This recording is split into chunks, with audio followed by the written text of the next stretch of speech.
Thank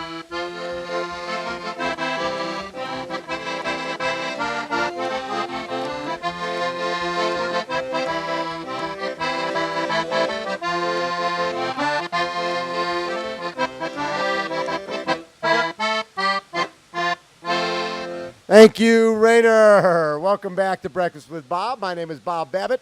This is Triathlete.com, and we are at Challenge Roth, the 12th edition.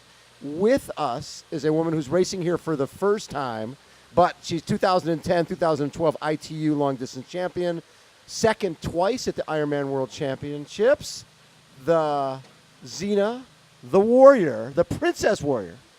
Caroline Steffen joins us. How are you?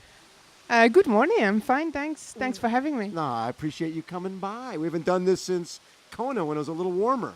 Yeah, I remember Kona was sunburned and pretty tired. And it was the day after you had a pretty tough race. Exactly. It was an after race in the morning. So how hard was it? You finished second there. You're leading until mile 23 or so. And then Leanda goes by. How hard is it to deal with? Do you start thinking to yourself, what could I have done to win that race? Yeah, of course. I mean, in the race, in the moment when Leanda passed me, I just couldn't respond. Right. There was just nothing to do. Right. But then after the race, maybe a day or two later, you start to think, oh, maybe there was a possibility, but there wasn't. At the moment when Leanda passed me, I couldn't respond, and that's the hardest point of the whole thing. I wasn't that disappointed to be second. It was more like how it went. Like I was leading for such a long time, and and then she passed me. But I mean, that's part of the sport, and that's racing. Yeah, that's racing. And you get to a point where you're almost feeling ownership. It's like, this is my race, and then it's like, well, where's she going? What's he doing? Yeah, that's how I felt a little bit. It was like I made this race, and that's my race. What are you doing here now? Exactly. But she had a brilliant race and a really good run, and I just struggled the last 10 Ks. And yeah. Yeah. So, growing up in Switzerland, what was your sport growing up? Swimming? It was a Gymnastics first, okay. Yeah, for 1 year. Okay. I wasn't that big talent, so I stopped after 1 year. Played drums. Played drums? Yeah. So you could play with Rainer and play a little band, a little accordion and drums, yeah. Yeah, I wasn't that good. That's why I stopped after 1 year as well. And I went to the kids' ballet. Yes. Yeah.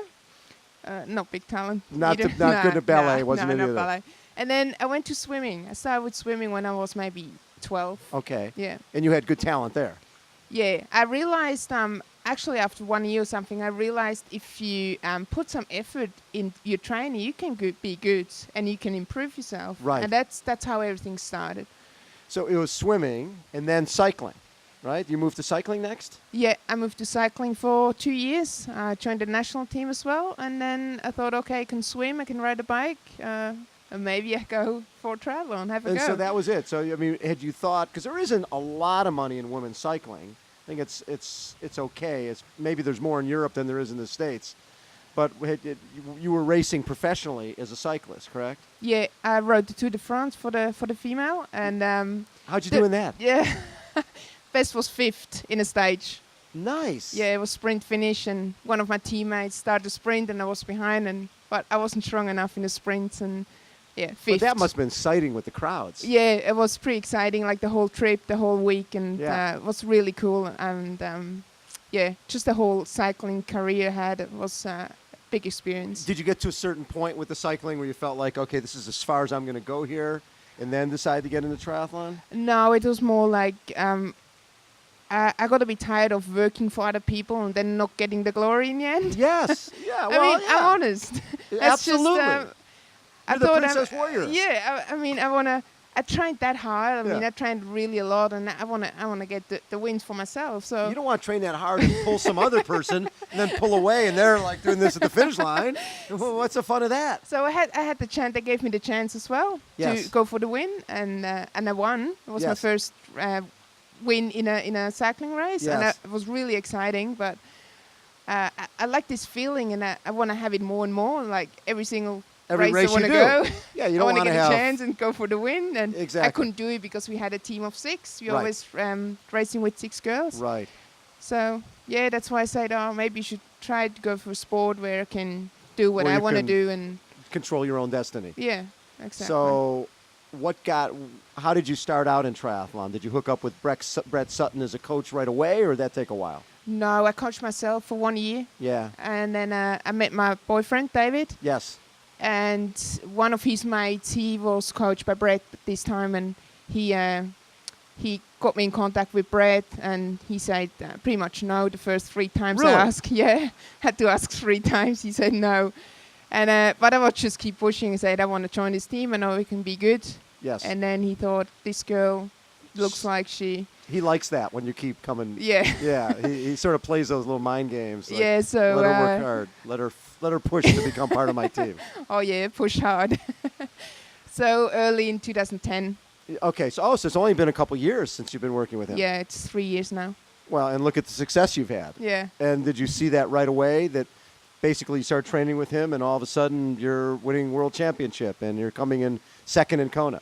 Yeah, I started training with him on the 1st of January 2010, and 1 month later I got my first win. And again, like this feeling of crossing the finish line and grab a win. Yeah. This feeling was just exactly what I want to have. It was exactly what I need, what I'm looking for, Yeah. what I train for, and I knew Brett. That's the man who can. He can help guide that. Yeah. And what does he bring to the table? Is it just the workouts, or is it the psychological? What makes Brett Sutton a great coach? It's a mix of everything. First of all, the training. Yeah. We train a lot. We train hard. Yeah. But it's also the other part of the mental part, like how he prepares me for a race, or how he fixes my head every single session I turn up, and I think that's all I can do. And he's just the man who can push me another 10-20% each single session. Right. And that's what I missed out this early in this year. I wasn't training with him. I was in Australia. He was in Europe, and first 3 months didn't went that well. And that's just because I wasn't training with him. Sure. And Just so this last little push. You went to Melbourne, took third, and basically punched your ticket to Kona.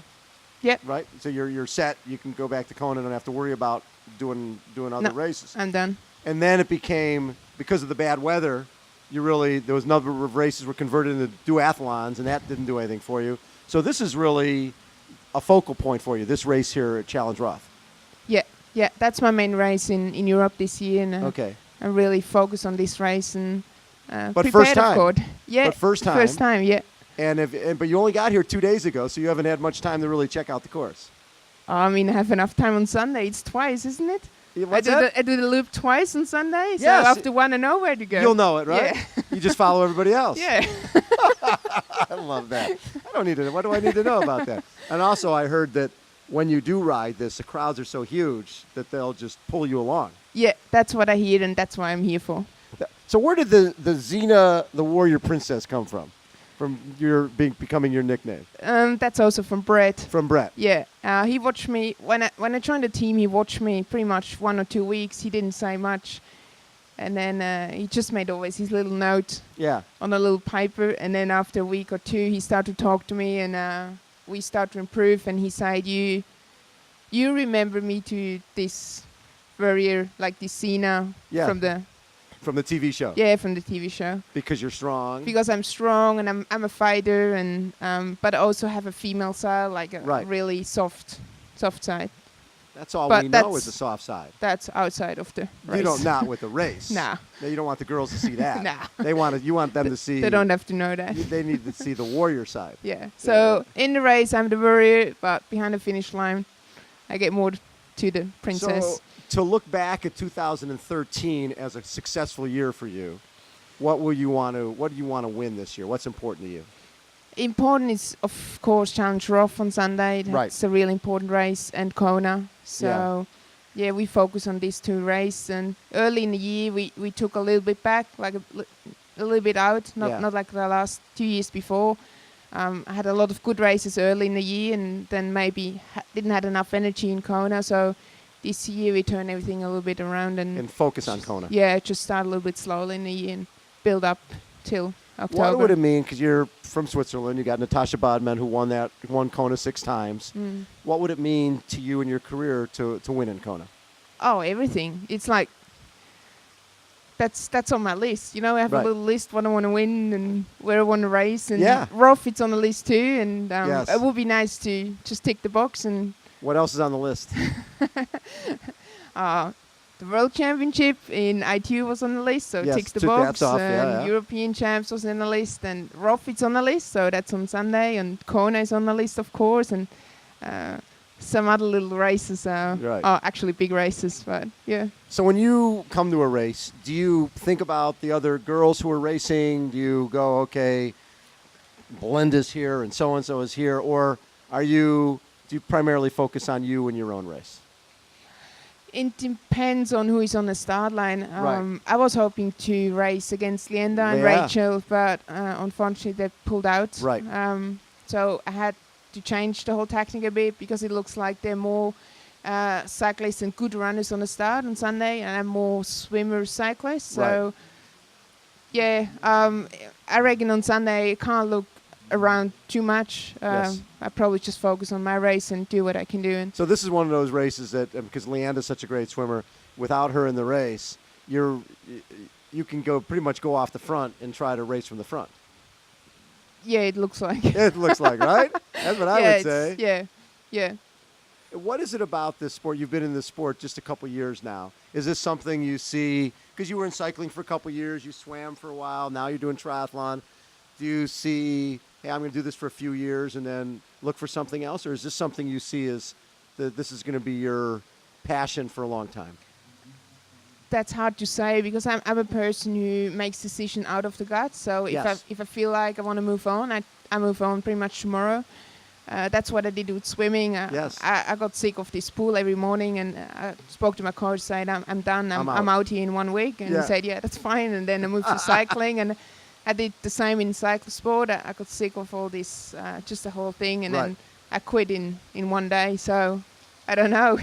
So basically, you're enjoying it now. Of course, I really enjoy what I'm doing. That's a really good lifestyle, and I have a lot of success, so that makes it even easier. And I'm sure we'll be in a sport for the next couple of years, but what's after, I don't know. And we'll make decision and move on pretty quick. And in terms of the TBB team, you guys have training camps in the Philippines and Thailand. That's got to keep it fresh when you're moving around like that.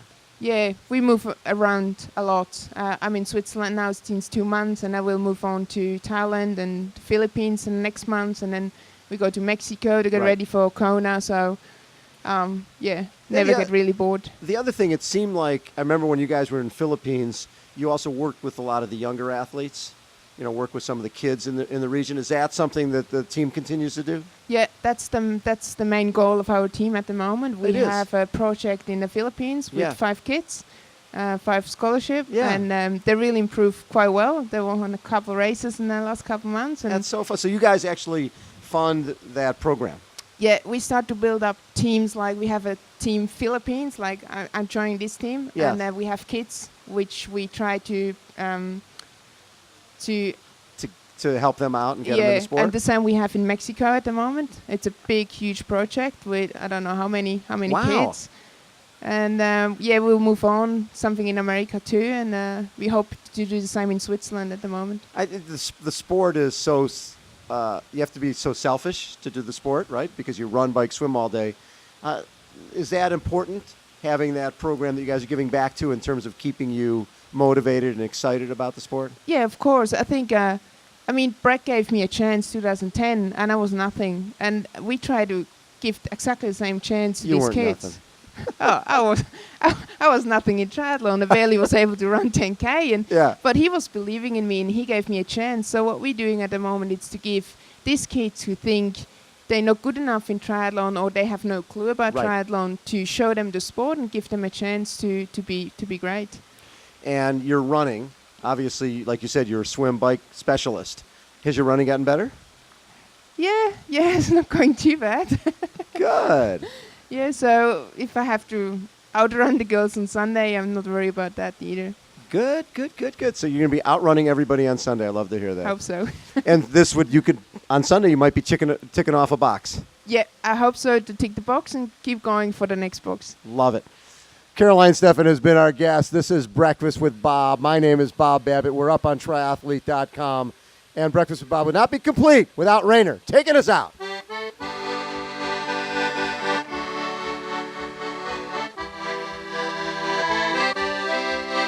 West Virginia, Mountain Mama,